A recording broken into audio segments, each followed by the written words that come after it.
Good morning. This is Atari Shanice from Group 20, and we are looking at the EEG signal processing in intent recognition. We are going to start with the background and the introduction. And basically, for the background, the BCIs enable direct communication between the brain and external devices, with the EEG-based BCIs playing a key role in intent recognition for assistive technology and human-computer interaction. However, these signals are highly noisy, non-stationary, and they vary across individuals, making the intent recognition challenging. Then we have the traditional methods, which use picture extraction techniques like CSP, PSD, but deep learning models such as CNNs and LSTMs have shown superior performance by capturing complex spatial-temporal patterns in the EEG data. And to improve the generalization and real-time usability, transfer learning and domain adaptation are explored. This research mainly focuses on developing a robust signal processing pipeline that enhances the intent recognition accuracy through artifact removal, feature extraction, and deep learning-based classification. Then our next slide, we have the literature review and the recent trends. For the literature review is basically the EEG, which is a non-invasive method to record the electrical activity in the brain, the intent recognition, which identifies the user intent based on the neural signals, and the machine learning. Signal processing enhances signal quality using the filtering, ICA, and wave transforms. Machine learning, which has the CNN, LSTM, and the hybrid models to improve classification performance. Then we have recent trends such as deep learning for improved accuracy. Here, the CNNs and the LSTM models are widely used for the EEG signal classification, and the hybrid models combine CNNs with attention mechanism to enhance the feature extraction and the intent recognition. Then we have the multimodal data fusion. This does the integrating EEG with other physiological signals such as eye tracking, EMG, and this improves the intent recognition accuracy. Then the decision level fusion techniques enhance the robustness by combining the multiple signals. Then we have the real-time EEG processing. This has optimized lightweight neural networks to enable the real-time classification in the BCIs, and the hardware acceleration, e.g. the GPUs, edge computing, that have reduced the processing latency. Then we have the transfer learning and the domain adaptation, and these are like pre-trained models that are fine-tuned on new datasets to improve the cross-subject generalization. Then we have others like the explainable AI in EEG analysis. We have the emotion cognitive state recognition. We have the brain-computer interaction for robotics and assistive technologies. We have the synthetic EEG data generation. Yeah. Then for our next, we have the problem statements. And for the problem statements, you have the domain application problems and the computational problems. The difference between the domain application problems and the computation problem is that for the domain application problems, they focus on the real-world usability, adaptability, and the ethical concerns such as the EEG signal variability across users, and the real-time usabilities in the BCIs. As for the computational problems, they deal with data processing and algorithm efficiency, including the handling high-dimensional EEG data, noise removal, and reducing the processing latency. The domain problems affect how a system is applied, while the computational problems impacts how efficient it processes the data. So let's look at the domain application problems. The EEG signals are highly variable across the subjects and the sessions. This is a domain-specific issue because it relates to the inherent biological variability in the EEG signals, making it difficult to generalize the models across the different individuals.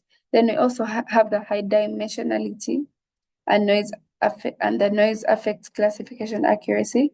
Then for the computational problem, we have the real-time intent recognition, which is computationally challenging because it involves the processing power and the efficiency required to analyze EEG signals in the real time, which is constrained by the hardware limitations and the algorithm efficiency. Then we have the research questions and the objectives. And basically, for the research questions, you're just asking yourself, like, for example, how can deep learning improve the accuracy of the EEG-based intent recognition? What signal processing techniques enhance the EEG feature extraction for intent recognition? What methods can optimize the real-time EEG processing for brain-computer interface applications? How can transfer learning and domain adaptation reduce inter-subject variability in EEG signals? And for the objectives, this is basically your main goals, what you want to achieve. And this is to develop a robust deep learning based model for EEG based intent recognition, to implement and evaluate the advanced signal processing techniques for the artifact removal and feature extraction, to design and optimize real-time processing framework for EEG based BCIs. Then for the contribution, we proposed an advanced EEG signal processing pipeline, and we developed a hybrid deep learning model for intent recognition, and we addressed challenges for real-time adaptability and inter-subject variability. Then for the methodology, we have this flowchart. The data set available proceeds to the data processing, then to the feature engineering, then to the feature engineering, then to the model selection, to the model training, model evaluation.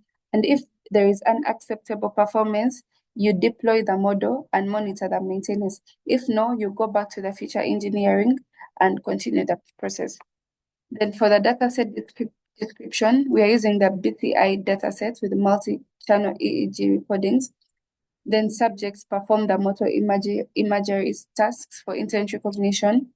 Data processing is needed to remove artifacts and improve the clarity. And below there is an illustration of an EEG recording during motor imagery of different joints of the same limb. Thank you. Let me give my colleague to start from there.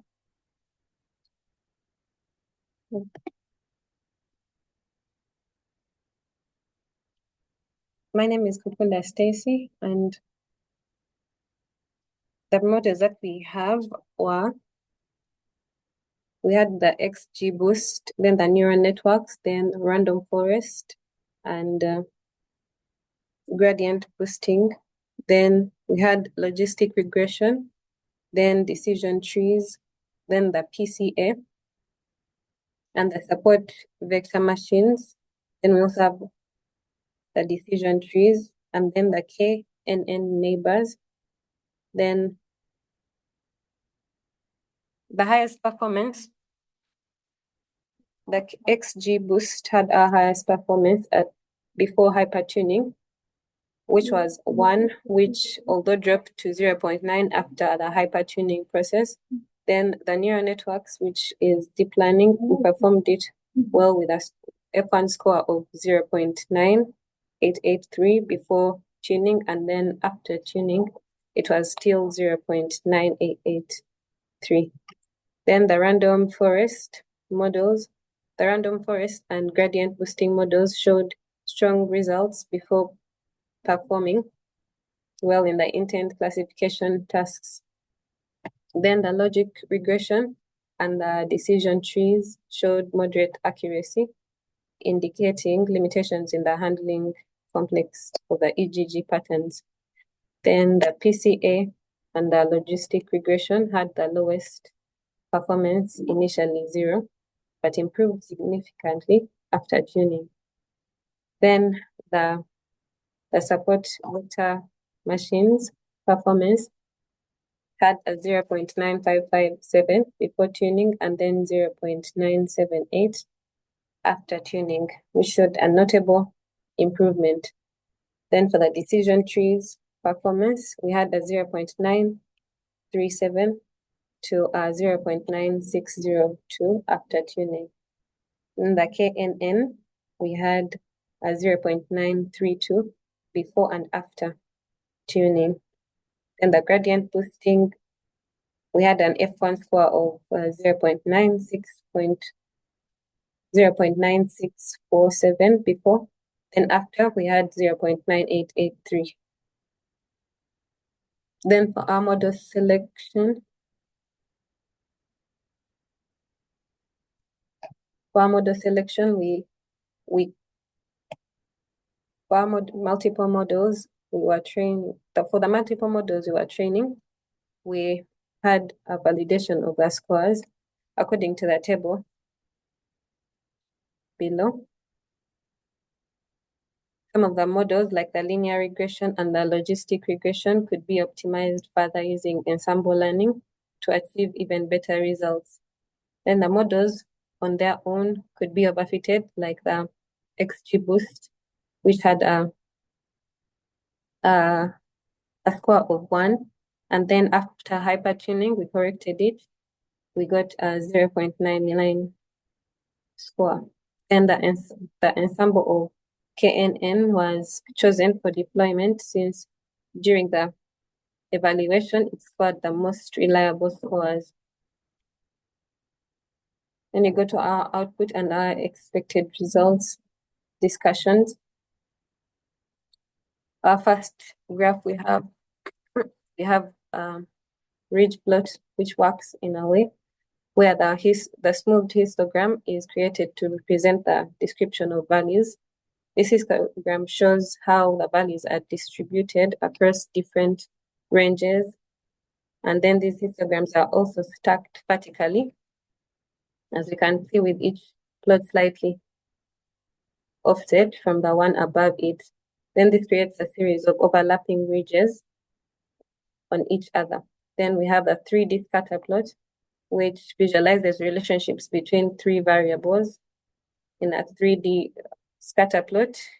Then as we have the three variables over the x-axis, the y-axis, and the z-axis. Then we have a heat map, which shows correlation and or independent variables, as these ones which are red are more correlated than the ones which are dark blue. Then we have a bar graph showing how each variable is equalizing to each other. Then here it's showing it's a bar chart showing the variations on different variables and how they are varying with each other. Then we have a custom pair plot. Oh no, sorry, this is a scatter plot. And it plots a this is a scatter plot with a fitted regression line, and it visualizes relationships and trends between two columns of each other. And it shows how each variable relates to one another. Then we have a model combination where we combine our models to optimize our project in general and improve our robustness. Then we have a custom pair. We have a custom pair grid.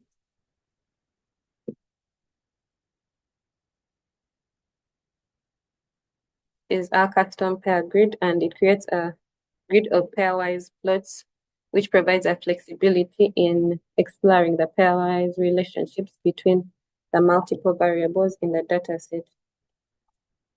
Then we also have a pair plot, which shows relation to each other.